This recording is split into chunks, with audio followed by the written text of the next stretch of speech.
In this video, I'm going to show you the visual difference between DLSS 4.0 and DLSS 4.5. But before doing that, let me guide you through how to enable the new DLSS 4.5 models in different games. First of all, you need the NVIDIA app, which can be downloaded from NVIDIA's website. Next, go to Settings and click on About. There's an option under Early Access and you need to enable it. After that, make sure you close NVIDIA app completely by using Task Manager. Then you can reopen the NVIDIA app and go to Graphics. You can adjust the settings for each game or globally. Here I'm gonna set it globally as an example. Go to Model Presets and select Custom. And there are loads of options here. Preset L and M are new models of DLSS 4.5, while Preset K is the default model of DLSS 4.0. Basically, Preset L is supposed to be used with DLSS Ultra Performance mode, while Preset M is for Performance mode. At least that's what NVIDIA's document says.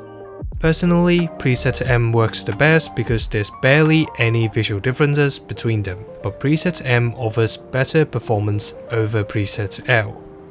Now, let me show you the difference between Preset K and Preset M in DLSS quality and performance modes. The game I'll be testing is Cyberpunk 2077 with maximum ray tracing and graphical settings. Ray reconstruction is disabled because it stops DLSS 4.5 from working properly. For the comparison, I'll cover 2 street scenes and 1 driving scene. There will be a brief conclusion afterwards.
You can probably see the difference between the two DLSS generations.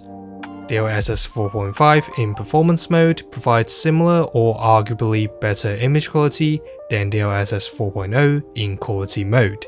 I mean, that is simply impressive considering how DLSS 4.5 maintains the same level of visual details with 17% fewer pixels, while boosting the FPS by at least 20%.